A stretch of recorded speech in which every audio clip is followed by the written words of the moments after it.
আপনারা যখন এই মুহূর্তে আমার এই ভিডিওটা দেখবেন বাংলাদেশ থেকে, ততক্ষণে চায়নার সাথে আমেরিকার মিটিং শুরু হয়ে গেছে, বুঝছেন? চায়নার সাথে আমেরিকার মিটিং শুরু হয়ে গেছে। ওই যে ট্যারিফ খেলা আছে না, ট্যারিফ খেলা, ফাইট অ্যান্ড ফাইট ব্যাক। পত্রপত্রিকা দেখেন না যে আমেরিকা ফাইট লাগাই দিছে চায়নার সাথে এবং চায়না ফাইট ব্যাক করতেছে আমেরিকার সাথে। তো এই মুহূর্তে যখন আমি ভিডিওটা করছি তখন চায়নার এক্সপোর্টের উপর আমেরিকা 145% ঠোক দিয়া, বুঝছেন? 145% ট্যাক্স ঠোক দিয়া চায়নার এক্সপোর্ট আইটেমের উপর। তো এখন এটা নিয়ে তো সারা দুনিয়াতে তোলপাড়। প্রশ্ন করতে পারেন জজ ভাই, ফাইট লাগছে হলো চায়নার সাথে আর হলো আমেরিকাতে, তো সারা দুনিয়া তোলপাড় কেন? এর কারণ হলো চায়নার ইকোনমিক্স এবং আমেরিকার ইকোনমিক্স, এই দুইজনকে বাদ দিয়ে, চায়না এবং আমেরিকা কাউকে বাদ দিয়ে পৃথিবীর কোনো দেশই চলতে পারবে না, বুঝছেন? ভিক্ষার থাল নিয়ে রাস্তায় বসবে। চায়নার সাথে সম্পর্ক বাদ দেওয়া বা আমেরিকার সাথে সম্পর্ক বাদ দেওয়া কোনো দেশই চলতে পারবে না। ভিক্ষার থাল নিয়ে রাস্তায় বসতে হবে, ওয়ারেন্টির সাথে গ্যারান্টি দিলাম আপনাদেরকে। চায়নাগত গণতন্ত্র কোনো কালই ছিল না। এখন চায়নার এই শি জিনপিং তাহলে এই 2025 সালেও এইভাবে ক্ষমতায় বসে রয়েছে কীভাবে? এবং যতগুলো সোশ্যালিস্ট কান্ট্রি আছে দুনিয়াতে, বিশেষ করে কিউবা সহ, কলম্বিয়া আছে আরেকটা আছে ভেনেজুয়েলা, এগুলো সোশ্যালিস্ট কান্ট্রি। তো এখন খেয়াল করে দেখেন, ওই যে সোশ্যালিস্ট কান্ট্রিগুলো আছে, এই যে ভেনেজুয়েলা, তারপরে আপনার ওই যে কিউবা, এরা কিন্তু যথেষ্ট দরিদ্র রাষ্ট্র। এই 2025 সালেও তাদের ওই দেশগুলোর ভিতরে কোনো আধুনিকতা ছোঁয়া নাই। তো এখন আরও কমিউনিস্ট কান্ট্রি, আর ওই হিসেবে হলো চীনের শি জিনপিংয়ের যে চায়না রয়েছে, এটাও কমিউনিস্ট কান্ট্রি। কিন্তু মজার ব্যাপার হলো, তো চায়নার ধন দৌলতে এত পাতাল কেন? ধন দৌলত মানে অবস্থা খুবই খারাপ।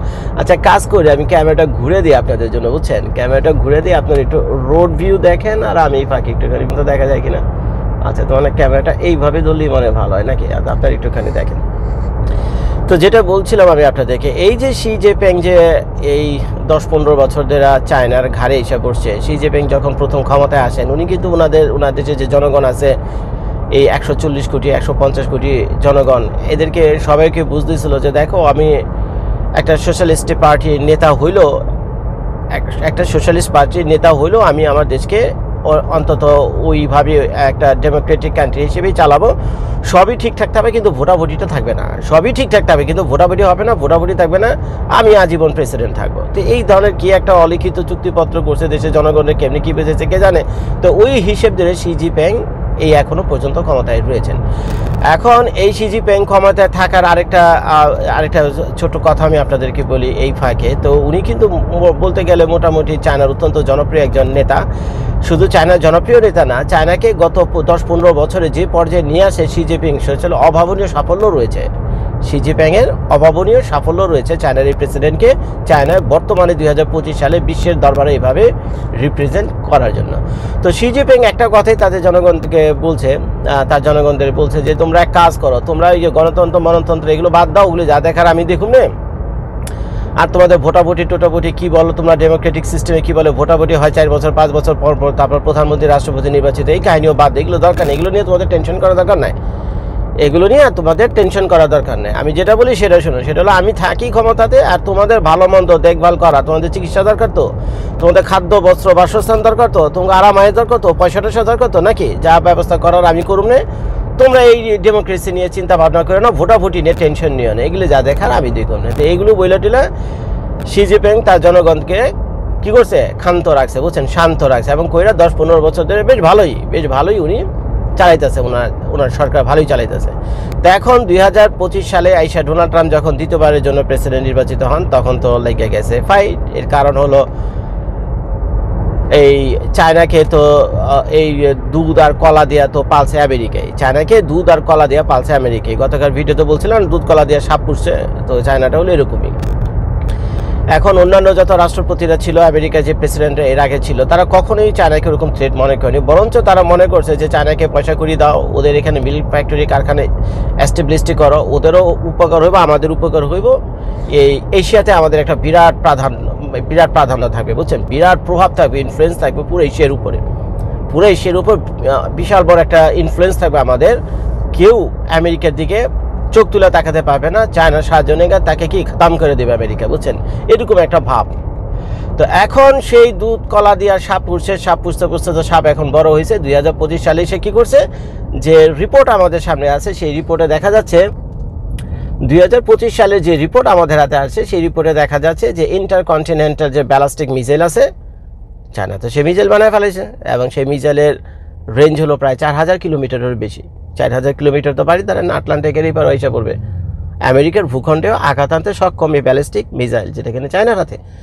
আরে ভাই শুধু তাই না, এই যে নৌবাহিনী বলেন, এই নৌবাহিনীর ক্ষেত্র চায়না এখন আমেরিকাকে ছাড়িয়ে গেছে। এটা আমি বলতেছি না, বিভিন্ন ইউটিউবরা মাঝে মাঝে নৌকা জাহাজ এগুলো আইনে না ওই কম্পারেটিভলি ভিডিও করে, দেখবেন এদিক ওদিক দেখে, এদিকে আমেরিকার নৌবাহিনীর কতগুলো আছে এয়ারক্রাফট আছে, আর ওদিকে চায়নার কতগুলো এয়ারক্রাফট আছে, তারপরে আমেরিকার কতগুলো সাবমেরিন আছে, চায়নার কতগুলো সাবমেরিন আছে, এগুলো আইনে না ও কন্ট্রাস্টে করে ভিডিও টিডিও করাতে এগুলো তো চোখে পড়ছে ট্রাম্পের। ইউটিউবারদের এই ভিডিও তো চোখে পড়ছে, দেখা ট্রাম্পের তো মেজাজ খারাপ, কী রে এত বছর তো আমরা পালছি আর তুই এখন আমার বিরুদ্ধে লাগছিস, তো এখন তো চায়নার লগে তো আর ওই ফাইট টাইট করবে না। এখনকার ফাইট তো আর ওই আমলের মতন না যে গিয়ে সপ্তম নৌবহর পাঠাবে চায়নাতে, তারপরে গিয়ে চায়না দখল টকল করবে, এখন তো ফাইট এটা না। তখন চায়না আমেরিকার টার্গেট হলো যে দুধ কলা দিয়ে যে সাপড়ে পড়ছে সেই সাপড়ে এখন বর্ষে আনার সময় এসে পড়ছে, সাপ তো ফুস করে উঠছে আমেরিকার বিরুদ্ধে। এর জন্যই ডোনাল্ড ট্রাম্প বিরাট খেপছে। এখন অন্যান্য যে রাষ্ট্রপতির আমেরিকা ছিল তারা খুব ভোলাবালা ছিল, বুঝছেন, কারা খুবই ভোলাবালা ছিল, কিন্তু আমাদের ডোনাল্ড ট্রাম্প হলো অনেকটা ঘৌরা টাইপের। তো লাগছে যে তুমি যে এত পয়সা কামায় ফুলে ফেসবে উঠছো, সামরিক বাহিনীর পিছনে এত পয়সা খরচা, এত পয়সা আসে কোথা থেকে? পয়সা দিয়ে আমরাই তোমারে পালছি, এখন সেই পয়সার হিস্সা আমাদেরকে দাও, আমরা একটু খাই। দুধের সর খালি তুমি খেয়ে গেলে আমরাও খাই।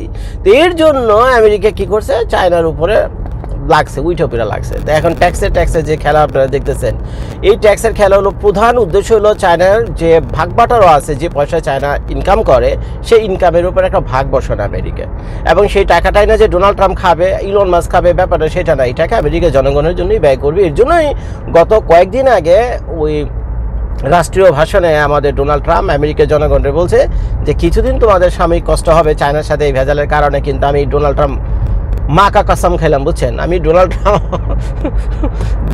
কসম খেয়ে বললাম চায়না যদি আমার কথা না শোনে, আমার সাথে ভাগ বাটোয়ারা না করে, তাহলে চায়নাকে আমি ভিক্ষার থাল নিয়ে রাস্তায় বসাবো। তোমরা আমেরিকার জনগণ যারা আছেন, ভাই এবং বোনের আমেরিকার জনগণ আপনারা যারা আছেন, কয়টা দিন শুধু একটু কষ্ট হবে আপনাদের, 6টা মাস কষ্ট হবে, একটু সময় দেন, সব আমি ঠিক করে দেবো। আমি ডোনাল্ড ট্রাম্প সব ঠিক করে দেবো।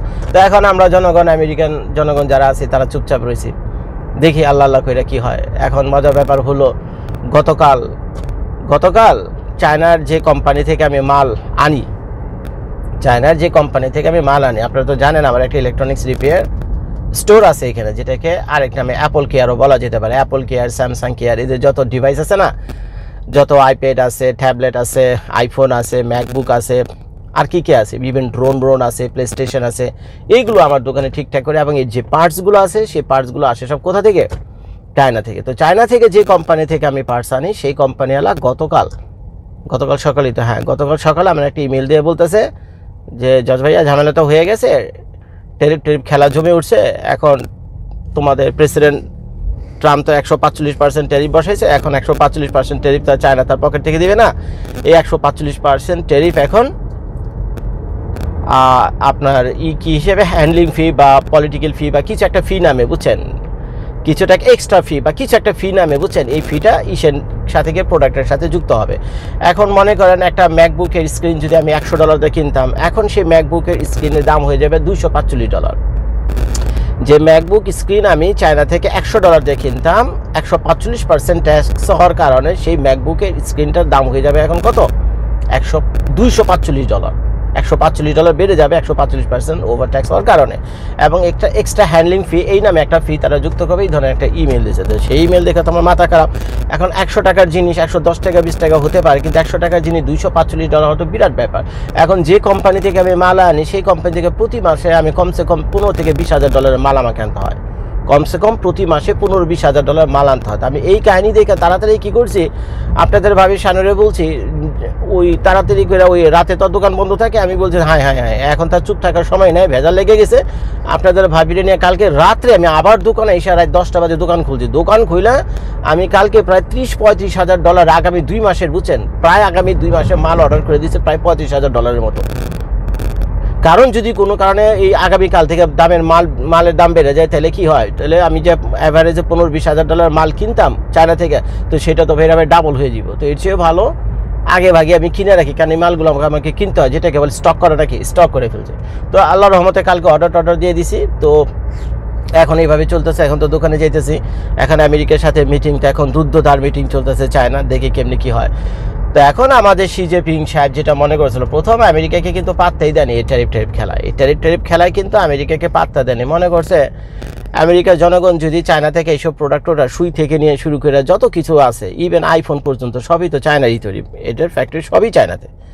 99.5% যত আইটেম আছে আমেরিকাতে, যে গাড়িতে বসে আমি ভিডিও করতে, গাড়িতে কল কবজা যা কিছু আছে সবই চায়না। যে ফোনটা বসে আমি ভিডিও করতে, এও মনে হয় চায়নারই হবে। তারপরে যে লাভালিয়ারটা ব্যবহার করতেছে, এও চায়নার। কি কমো, এই হাতের ঘড়ি এও মনে হয় চায়না, পায়ের জুতো এও চায়না, টি শার্টও মনে হয় চায়না, না টি শার্টটা বাংলাদেশের আর জিন্সের প্যান্টটা বাংলাদেশের, বাকি কি সবই তো চায়না। তো এখন চায়না মনে করছে যদি আমেরিকা কোনো কারণে বন্ধ করেই দেয় চায়না থেকে ইম্পোর্ট করা, তাহলে তো আমেরিকারও বিরাট বিপদ, এবং আমেরিকার জনগণ তো বিদ্রোহ করে পড়বে। হ্যাঁ, বিদ্রোহ একটা হয়েছে, কয়েকদিন আগে বিদ্রোহ একটা হয়েছে, ভিডিও করে আমি দেখাইছি। কিন্তু সেই বিদ্রোহ কৌশলে আমাদের ডোনাল্ড ট্রাম্প দমন করে ফেলছে, এবং হাতে বেঁধে ধরে সবাই বুঝেছে 6টা মাস সময় তো সব ঠিক হয়ে যাবে, পাবলিক সব ঘরে ফিরে গেছে। এখন আসলে চায়নার প্রসঙ্গে বিদ্রোহ তো এবার চায়নাতে হবে, বিদ্রোহ তো এবার চায়নাতে হবে। আমরা যেমন বাংলাদেশি ব্লগাররা বাংলাদেশি ভিডিও করি, আমেরিকান ব্লগাররা আমেরিকান ভিডিও করে, ঠিক চায়নাতে কিন্তু অসংখ্য ব্লগার আছে, আপনারা জানেন কিনা জানি না, তারাও কিন্তু চায়নার উপরে রাস্তায় ঘুরে ঘুরে ক্যামেরা ভিডিও করে। তো এক ব্লগারের ভিডিওতে দেখলাম চায়নার ভাই একটা দুইটা না শত শত কোম্পানির কাম বন্ধ হয়ে গেছে, এখনো ট্যারিফ ঠিকঠাক মতো কার্যকর হয়ওনি। হ্যাঁ, কার্যকর হয়েছে, মানে ওই দোকান পর্যন্ত এসে এখনো ঠিকঠাক মতো ইটা পৌঁছায়নি, ওই ফর ওয়ান নাকি বলেন, সেই ফরওয়ান না কি বলেন আপনারা, সেই মেসেজ এসে এখনো দোকান পর্যন্ত পৌঁছায়নি। এর আগেই ফ্যাক্টরির কাজ সব বন্ধ হয়েছে। কারণ হলো তারা প্রতিদিন মাল উৎপাদন করে, আজকে মাল বানায়, কালকে সকালেই জাহাজে করে পাঠায় দেয়, আজকে মাল বানায়, কালকে সহজেই জাহাজে করে পাঠায় দেয়, কালকে সকালেই জাহাজে করে পাঠায়। যখন এই কাহিনী হয়ে গেছে, তখন যারা কিনা চায়না থেকে মালগুলো কিনতো, তো তারা তো কেনা বন্ধ করে দিয়েছেন। কেনা বন্ধ করলো কেন? কারণ যারা নাকি মাল বানায়, তো এখন তারা বলতেছে এই দাম আগে কিন্তু 100 টাকা, এখন কিন্তু $145, আগে কিন্তু $10,000 দেয়, এখন হয়ে যাবে কত, $25,000। একই মালের দাম আগে ছিল $10,000, এখন আকাশ পাতাল পার্থক্য, বুঝছেন, আকাশ পাতাল। তো এখন এগুলোর কারণে এখন আমেরিকার যে কোম্পানিগুলো আছে তারা মাল অর্ডার বন্ধ করে